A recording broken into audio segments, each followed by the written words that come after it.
Hello team, welcome to another ATP Geopolitics video with myself, Jonathan MSP. This is Ukraine War News Update, second part thereof for the 3rd of July 2024.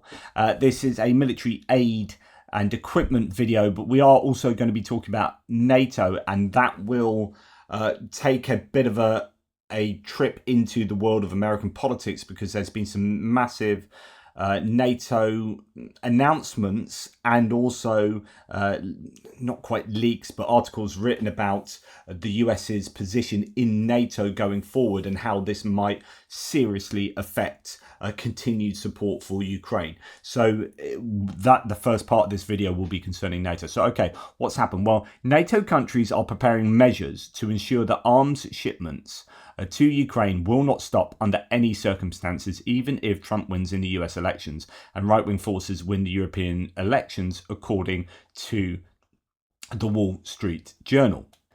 So rather than going to the Wall Street Journal, I'm going to go to the Kyiv Post, who basically summarises it really succinctly, and that should do for us. So NATO preps long-term measures to support Kyiv amid potential Trump victory. NATO countries are gearing up with long-term support measures for Ukraine, anticipating a possible victory by Donald Trump in the upcoming US presidential election. This preparation is set against a backdrop of rising right-wing influence in Europe, the Wall Street Journal reports, citing the sources. NATO plans to send a senior civilian official to Ukraine to coordinate military logistics. So NATO taking a much more central role in the not only the kind of the procurement of these, and we'll go on to talk about this in a second with another announcement, the procurement of assistance, aid and equipment, but also the logistically how it happens. Additionally, a new command center will reportedly be established in Wiesbaden, Germany, to oversee the delivery of military equipment and weapons, as well as the training of the Ukrainian armed forces. According to the Wall Street Journal sources, approximately 700 US and other NATO countries' military personnel will participate in the operation, dubbed, quote, NATO Security Assistance and Training for Ukraine, end quote. This team will assume roles previously handled by US forces following Russia's full-scale invasion of Ukraine. Former US ambassador to NATO and current head of the Chicago Council on Global Affairs, Ivo Dalda, said that the alliance will now take charge of aiding Ukraine. Quote, even if the US reduces or halts its support, these efforts will continue, Dalda noted. These measures have been in development for several months, but gained urgency after President Joe Biden's underwhelming performance in a televised debate with Trump. The new support initiatives are expected to be announced at the upcoming NATO summit in Washington from July the 9th to 11th. So that debate has really expedited movements towards getting NATO prepped up for a possible Trump victory. Yeah, we're going to go on to we'll continue here. So before the debate, Reuters reported that two key advisors to Donald Trump have put forward a plan to end Russia's war in Ukraine if he wins a presidential election. So this is from Flights. I forget his name. I think it's that. And Kellogg. The plan involves telling Ukraine that it will only receive more US weapons if it enters peace talks with Russia, seemingly adhering entirely to Putin's demands. So that's basically the Trump peace plan as understood through those two, or devised by those two. At the same time, the US would warn Moscow that refusing to negotiate would result in increased US support for Ukraine, said retired Lieutenant General Keith Kellogg, one of Trump's national security advisors, in an interview. Okay, so Trump's promised to end the war within 24 hours. Now, so in the near future, probably even before the NATO summit next week, Ukraine should expect new announcements regarding the strengthening of its air defense, Blinken stated in the interview with the Brookings Institution. So moving towards this new NATO summit that's going to take place. It's the 75th anniversary summit, isn't it? And there's going to be all this talk about a bridge for Ukraine to joining NATO, but not joining NATO yet because they're at war and corruption is still an issue, so on and so forth. So it's about putting things in, these stepping stones in place for Ukraine to get there. But the problem is, we have an understanding now, and we'll go on to this in two ticks. We have an understanding that Trump is not up for Georgia or Ukraine joining NATO at all. $10 German source says NATO, referring to Reuters here, NATO allies have agreed to fund military aid for Ukraine with $40 billion next year. Euros, that's $43 billion next year. A Western European diplomat told Reuters on Wednesday, 1 week before the alliance's leaders are set to meet in Washington. NATO Secretary General Stoltenberg had asked member states to keep up military aid for Ukraine at the same level as the years since Russia's full-scale invasion of Ukraine in 2022, adding up to some 40 billion euros per year. NATO leaders will sign off on the pledge next week in Washington. So that's that. That's good news because it will try and ring fence support for Ukraine through NATO and not through the US. And then we hear this. So Politico's, the Politico magazine's article from yesterday, headline, Trump's plan for NATO is emerging. Trump's advisors envision a, quote, radical reorientation in which Washington takes back a backseat to Europe and cuts a deal with Putin over Ukraine. Now, the headline for me here is that this is deeply worrying. And it's also pitting the US against Europe, as in Europe needs to pick up for what they haven't been paying. And what the hell are we doing having so many troops and spending so much money in and on Europe?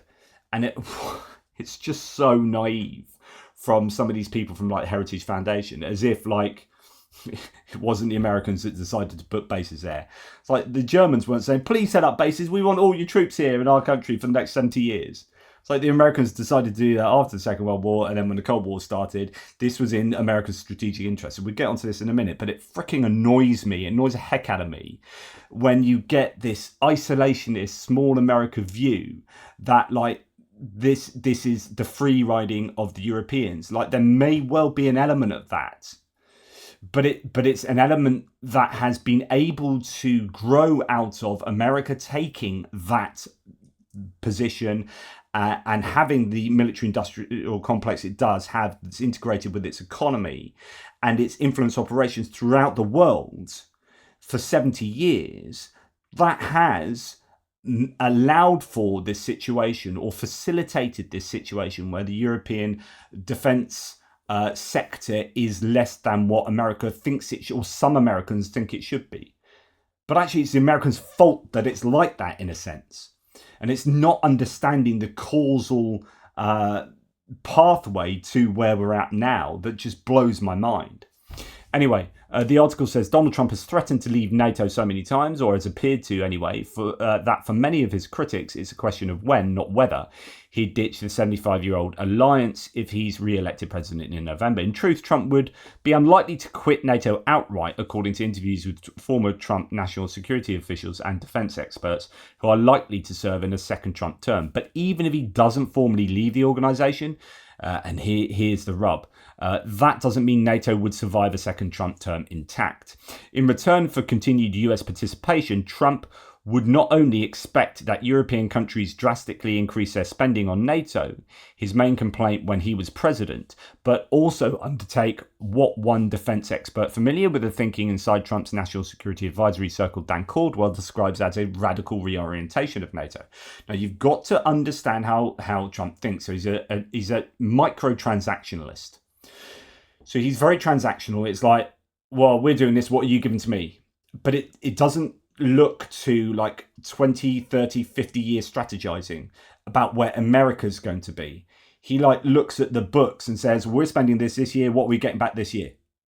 Right, I'm spending this, what do I get back? What do I get? How am I benefiting from this? I want to be number one, and I want US to be number one as a kind of extension of me. And once you understand that kind of thinking, you understand where he's kind of going with this, which is not to understand the return on investment you get from 70 years of NATO investment and NATO existence in places like Europe. So this is, America's able to be in a position it is in terms of its global influence and reach because it's invested so much in global security. And so much in its own security, but outside of its borders. And if you want to go down the isolationist route and say, well, we don't want to be spending out there, we want to be spending that all in here, then fair enough, but you will lose influence and you will see the US unfortunately recede from international global influence, and filling that void will be, I wonder who? BRICS, Russia, China, India. Countries with 1 billion people and a shed load of resources or need for resources that are going around the world exploiting their own patches here and there, Belt and Road Initiative and so on and so forth. America has to play a very clever game at the moment to stay at the top of the ladder. And my worry is that everything that Trump wants to do would take it down the ladder.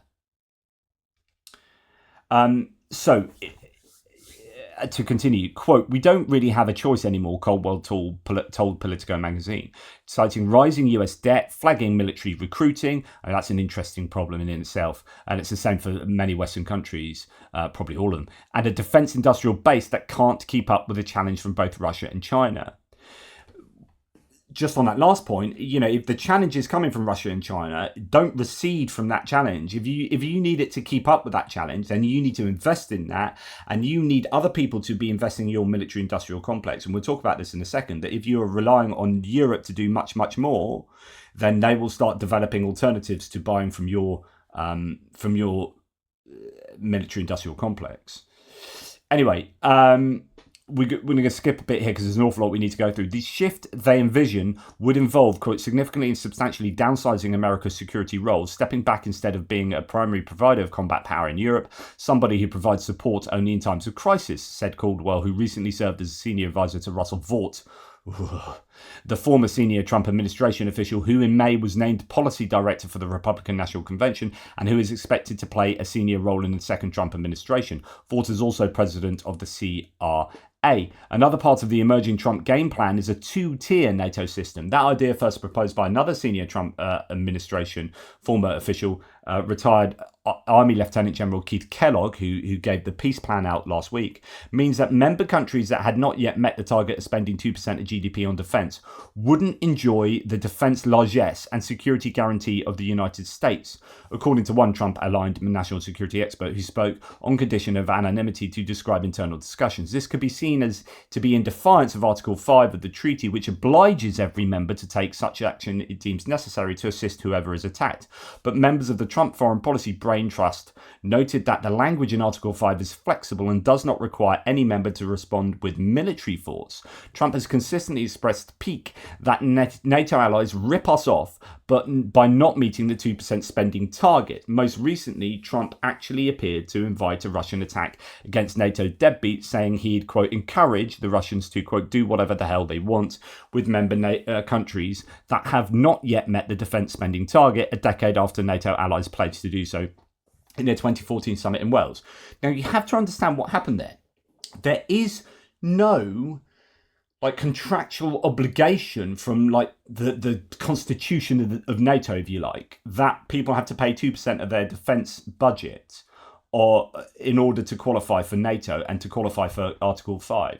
What happened in 2014 and in light of Russia invading Ukraine in all but name is that Obama suggested that because he was annoyed at the Europeans not paying enough, he suggested that down here somewhere, but Barack Obama, among other US presidents, chronically complained about European free riders, which is why Obama insisted on a 2% target in Wales in 2014. So that came as a direct result of Obama not being happy with the rest of the world not paying enough. But then you've got to understand why that was the case. And exactly as I said it before. So if America takes the lead on something around the world for 70 years and says, well, we're the ones doing this, we're going to build up our industrial military complex, you're going to buy into that by buying loads of our very best equipment, and we're going to have spending on the US that blows everyone else out of the water, then you can't get to a point 70 years later where you start saying, why the hell are you guys so crap? Why are you not spending enough when you're the ones that have been I guess I don't know what the word is. I'm having an MS moment, but you're kind of imprinting yourself on the world and dictating that what goes on in NATO, and you have this expansive vision of American influence, and then blaming people for not keeping up with you. It just seems to me incredibly disingenuous. But there you go. So altogether, Trump's new approach in these areas would amount to a revolution in NATO affairs, one that many critics say Europe is wholly incapable of accomplishing in the foreseeable future. The US is by far the largest contributor to NATO operations, spending almost about $860 billion on defence. That represented 68% of the total expenditure of the NATO countries in 2023. That's well over 10 times more than that of Germany, the second largest spending country. A substantial portion of that US expenditure, which amounts to about 3.5% of US GDP, goes on the defence of Europe, though the Pentagon refuses to divulge publicly how much, says Jeremy Shapiro, Research Director for the European Council on Foreign Relations.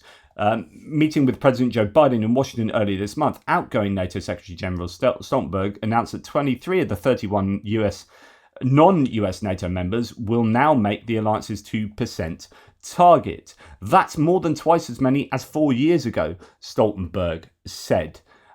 This is expected to include Germany for the first time since the early 1990s, and that country's hawkish defence minister, Boris Pistorius, appears eager to do better, calling for Germany to shoot up to 3.5% of GDP on defence. Now, going back to this idea that this is what America does, this is how it sets up its entire global strategy, and therefore integrated into that is its economic strategy.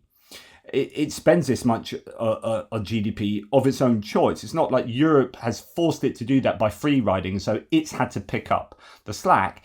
It is spending that much. And Europe, therefore, looks at that and goes, well, we can't afford that, or we're not willing to, or we don't need to, because America's doing all this stuff that America has decided to do, right? It's not that Europe has asked for this or demanded this. And that's the important thing. Like, the agency here is with America, with the US. So it's really kind of weird to then go and attack Europe for free riding, or Europe for not doing enough, when it has been this long-term, it's been a chronic strategic decision from successive American administrations over time.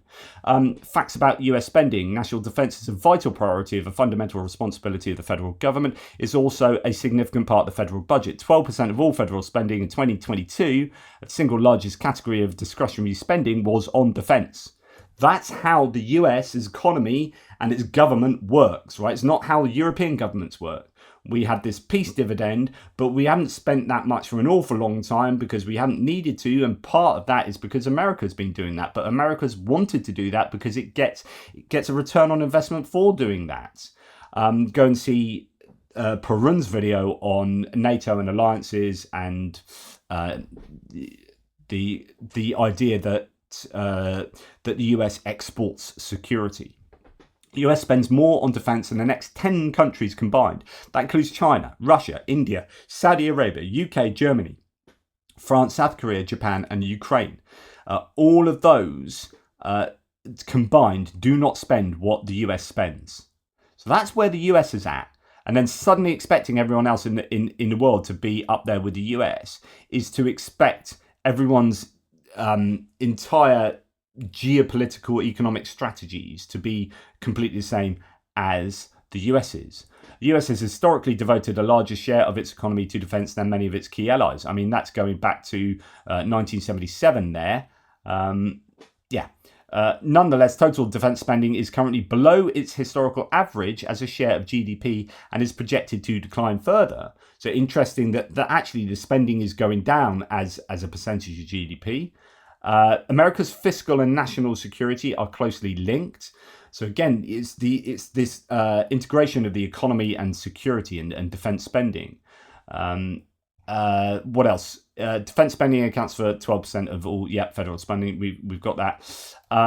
So yes, okay. Well, the other thing to look at is this, and this is really important because, again, I think some of these, particularly in the Trump administration, some of these experts or officials are just getting it all wrong.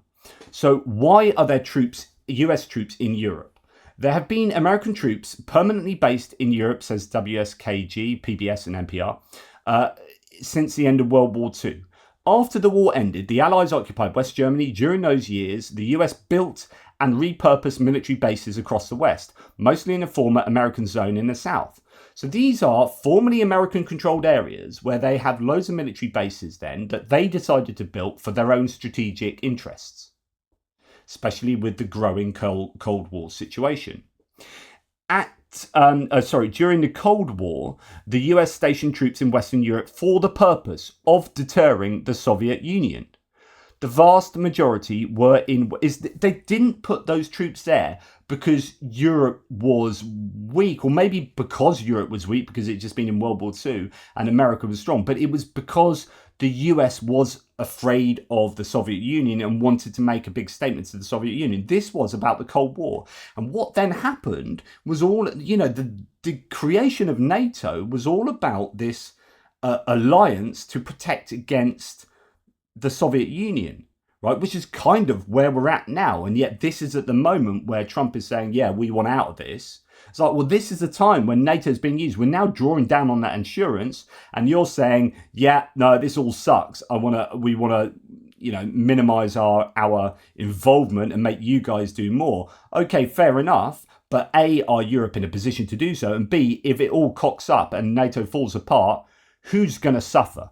Yes, Europe's going to suffer, but you know what? The US will suffer just as much, as in the size of your GDP and the effect that this will have, and if China's going to get involved, and Europe being this otherwise stable economic bloc that is hugely dependent on, and that the US depends on. It's insane that you want to walk away from that. Anyway.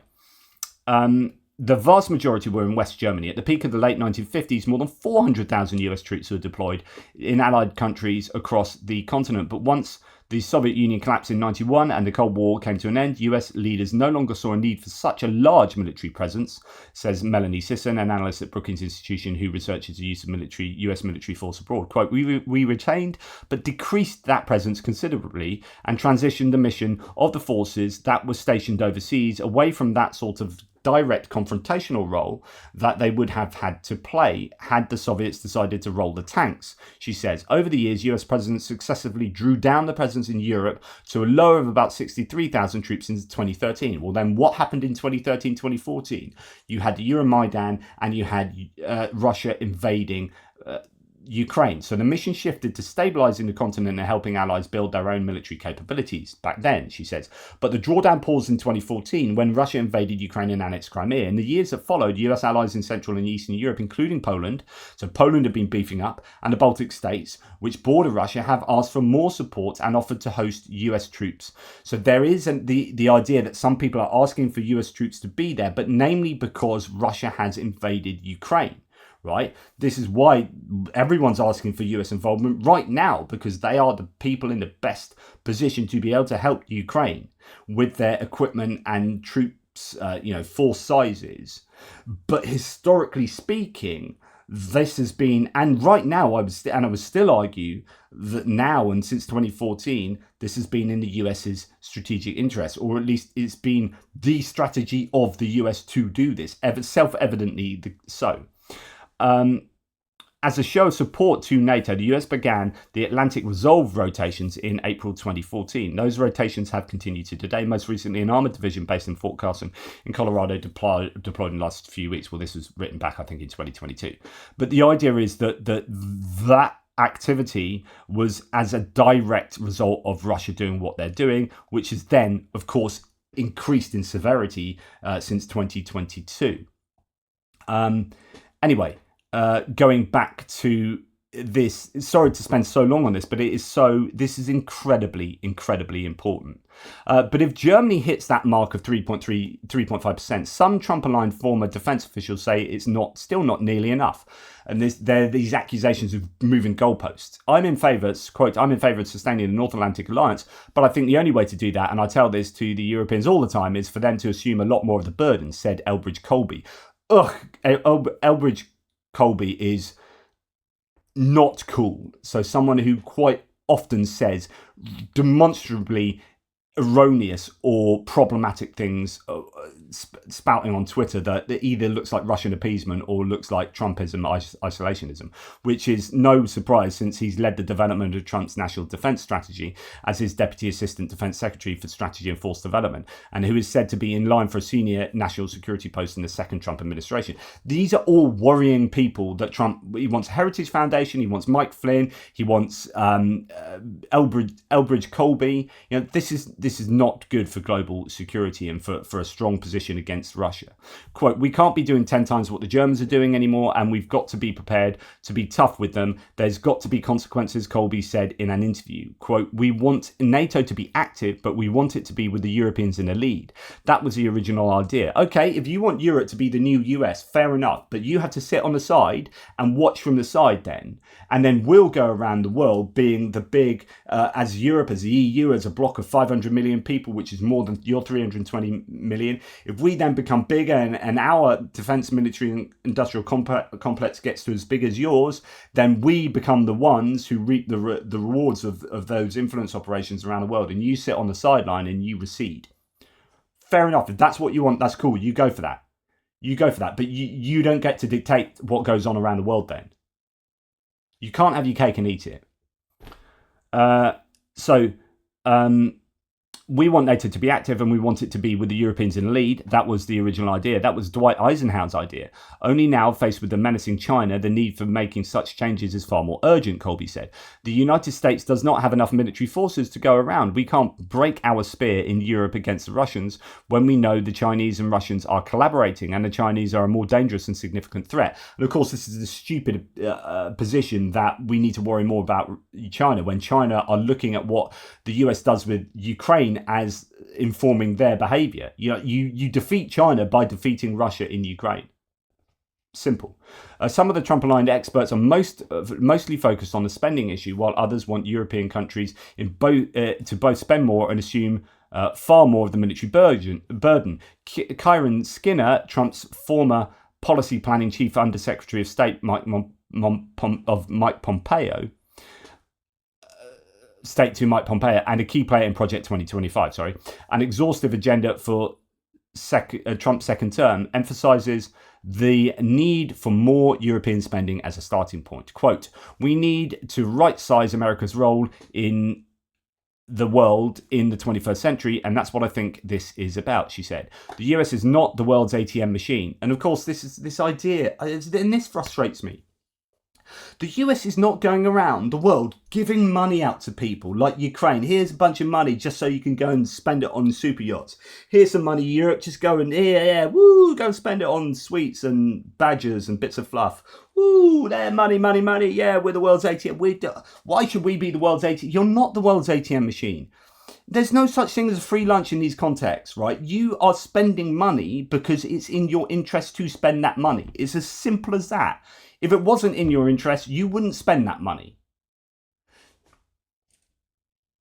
Stop seeing it, stop painting this as charity to the rest of the world. This is your investment in security, investment outside of the borders of the US so that you are more prosperous inside the borders of the US. NATO has a significant contribution to make to the Atlantic Theatre and the Indo-Pacific Theatre, but we need to do more strategic thinking on both sides. And then we go to Kevin Roberts of the Heritage Foundation, who's developed, broadly speaking, the Project 2025, which is a despicable document that blueprints Trump's administration as soon as he gets into power. And indeed, you can see that in line with the immunity ruling just passed by the Supreme Court. It's all, I think, part of the same plan, really, at the moment. Quote, "I would expect a very quick deal to end the conflict," said Kevin Roberts, the president of Heritage Foundation, the influential Trump-aligned think tank that has produced Project 2025. Roberts said in an interview that he could convey no inside knowledge of Trump's plans. But according to one of the national security experts familiar with Trump's thinking, speaking on the condition of anonymity, Trump, quote, "would be open to something for closing NATO expansion and not going back to the 1991 borders for Ukraine." That would be on the table, but that doesn't mean surrendering any other possibility, including supplying large amounts of weapons to Ukraine. Yes.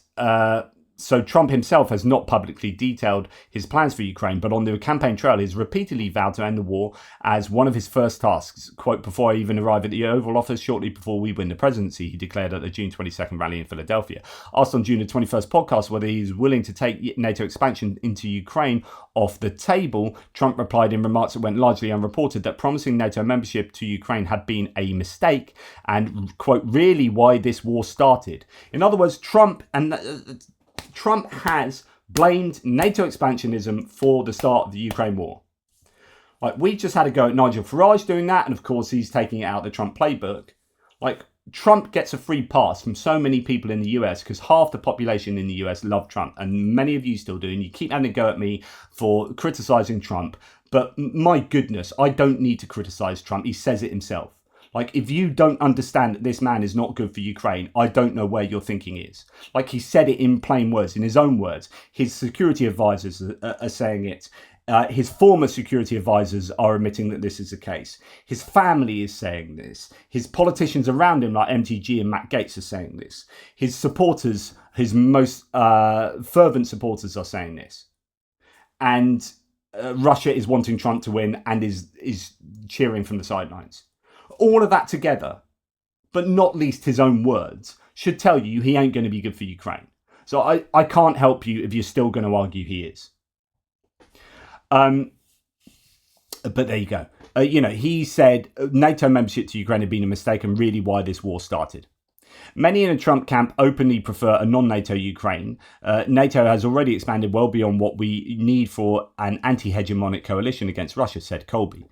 On June 14th, Putin said Russia would be ready to negotiate an end to the war if Ukraine renounced any ambition to join NATO and withdraw troops from the 4 regions that Moscow has claimed as its own.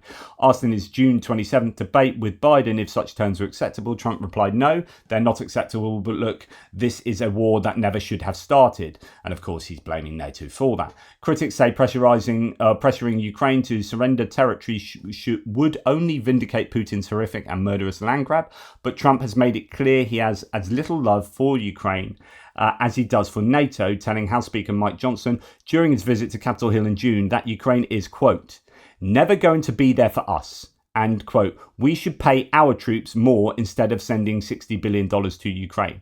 And of course, that's what I was telling you. This is not, he sees it as a microtransaction. Like, why should I be spending out there when I can be spending here on myself? It's like, because that spending out there is of massive strategic interest for you. If you don't do that, Russia win, Russia expand, they control energy markets, China's on board, BRICS gets bigger, people are joining BRICS. You may laugh at it now, but 30 years down the line, let's look at 30 years strategizing here. And 40 years strategizing, you suddenly have a very different game of chess going on in the world. So there you go. Trump has we should pay our troops more instead of sending $60 billion to Ukraine. Another GOP representative, Don Bacon, told reporters in recounting the same conversation that Trump was dismissive of Kiev's goal of driving out the Russians, which has been Biden's unstinting policy. He's like, if Ukraine wins, what will be the benefit, Bacon said. And just coming towards the end, I know this is very long. For his part, Trump continues to be coy about any details for Europe and NATO. However, as part of the campaign's Agenda 47 platform, Trump has said in a video posted in March that, quote, we have to finish the process we began under my administration of fundamentally re-evaluating NATO's purpose and NATO's mission. Trump also recently told Nigel Farage, his far-right British supporter, that the US will, quote, 100% remain in NATO under his leadership as long as European countries, quote, play fair. Vaught, the new GOP convention policy director and the former director of the Office of Management and Budget during the Trump administration, is a hard-right nationalist who believes the main threat is China. Vaught, who is considered a likely candidate for chief of staff in the Trump term, did not respond to an interview request. But according to associates familiar with the thinking, Vaught also believes that Washington should pay a more dormant role in NATO along the lines of the recommendations made by Samantha Mitra, the analyst in Vought Center for Renewing America, who wrote that influential article last year.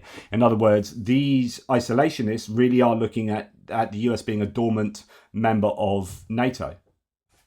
Really sure why you're there then. Considering NATO is really to the benefit of the US. Yes, it's about European security as well, that Atlantic security arrangement. But the idea is that European security and stability is US security and stability. And their economic flourishing is the US's economic flourishing. The trade between the US and Europe is phenomenal, and it's in the US's best interest to keep it that way. Roberts from the Heritage Foundation says a flood of worried Europeans have come through Heritage in recent months, fretting about what might happen under a Trump presidency. Quote, there have been meetings with 2 or 3 ambassadors I've had of allies, and these are great countries who just don't get it, he said. They don't get that you can't come to the United States from Europe and say you must give us more money because Putin is going to invade our country. The American taxpayer says, what have you done? What has Germany done? Why do they continue to buy Russian natural gas? Fix your own backyard before you come to us for a handout. And there is some truth in that for sure. And there are issues to do with dependency on Russian hydrocarbons and all sorts of stuff. Absolutely. But that's not something you can change like that. So when in 2022 came along and the invasion took place, and you thought, right, let's cut off Russian dependency, you have 2 issues. One is that, well, then you suddenly have to get energy from somewhere else. And if you can't get it straight away, then your country has no energy. So you can't do that. And then there are 3 issues. 2, there are legal ramifications to that. So you might have 10-year contracts with Russia and you can't just stop that. Otherwise, it can come and bite you on the arse. And that's why there have been these legal wranglings. And 3, there's also lots of influence from inside Europe, from places that were former Russian or Soviet Union entities and that presents a really big problem. So it's very difficult for Europe to just, put a wall up to Russia and say, right, that's it, we have nothing to do with you. I don't know if this is also a disingenuous representation of how Europeans came to the US. I don't think it's cap in hand, give us money. It's like, if I was an ambassador or a military person from Europe, I would be going to speak, especially if it's Trump, to speak to him in terms of what is your agenda for the world? What is your strategy for influence operations throughout Europe and the larger world? And where do you see the US and how do you see Russia and China? And where would you like to be? Because if it is in a position that's receding from influence and power around the world, by all means, keep going for it. But if you're worried about what Russia and China are doing, then you might need to help invest in our collective defense of Ukraine. That's how you sell that. Now, I would imagine that would be the sort of conversation, but if that gets translated by Roberts here to saying that, then that's disingenuous because that translates it across to people that Europeans have been coming cap in hand to the US or to Trump. And I doubt that will be the case. People are a bit more savvy than that. But who knows? In the end, only Trump can say how far he will go in upending NATO. Bolton, so again, this is John Bolton, the former national security advisor to Trump, who now completely denigrates Trump's positioning, told Politico in February that Trump's, quote, goal here is not to strengthen NATO, it's to lay the groundwork to get out. But most of former Trump officials appear to believe the alliance should be preserved. And they are already claiming credit for preserving it thanks to Trump's ultimatums on NATO, or to NATO. They argue that Obama only complained about Europe's stinginess. Trump actually did something about it. Trump's last national security advisor, Robert O'Brien, in a newly published essay in Foreign Affairs, writes that, quote, his pressure on NATO governments to spend more on defence made the alliance stronger. I would massively disagree with that. And that is like seeing Trump through rose-tinted glasses, because yes, he did say that, and yes, I'm not saying that was not incorrect, right? But what made, and you can look at the stats here from when it started happening, what made people spend more on defence was not Trump having a go at them, it was Russia invading Ukraine in 2022. And when that started happening, after Trump, 2 years after Trump had been in office, that's when people started spending an absolute ton more money on defence. quote, hundreds of billions of additional money went into NATO contributions, partly as a result of Trump, said Skinner. Oh, she's being a little bit more guarded there, but I'd say that's still too charitable to Trump. Anyway, continues, I'm very optimistic about a positive future for NATO if it gets the foundation right. Interesting. But again, by all means, require Europe to stand up more and pay more on defence and be more on an equal footing, I guess, with the US in NATO. But that will come at a cost to the US in terms of influence and military-industrial complex and so on and so forth. Right. Moving on, Ukraine has received $2.2 billion from the IMF as part of the $16 billion EFF program. So this will come in loans, no doubt. In order to receive these funds, Ukraine has done its homework and successfully passed the fourth review of the program, said their Prime Minister Shmyhal. The US is to announce a $2.3 billion military aid package to Ukraine soon. So this is really good news. This will hopefully include obviously a lot of the normal stuff, probably a lot of interceptors, but hopefully some, Bradleys and so on and so forth. And again, this money, we've talked about this money before, it's oftentimes an investment into the US and to upgrade the US armed forces by giving them older stuff and getting newer stuff in for the US. And again, this is done with a strategic objective in mind. This is not charity. Washington is preparing to announce a military aid package for $2.3 billion. Okay, 40-page German-Polish action plan, which was signed today at the government consultations in Poland, also refers partly to Ukraine. For example, both governments agreed to improve the supply of spare parts to the Leopard 2 maintenance centres and to optimise the repair of Ukrainian MBT's main battle tanks in general. In Poland, the older Leopard 2 models, the A4, provided to Ukraine by Canada, Norway, Poland and Spain, are undergoing repair and maintenance carried out by the Polish industry. The newer models, the Sugsvan 122 and the 2A6, are currently being repaired and maintained by the German industry in Germany and Lithuania. Rheinmetall is currently preparing the repair and maintenance Leopard 2 models in Ukraine.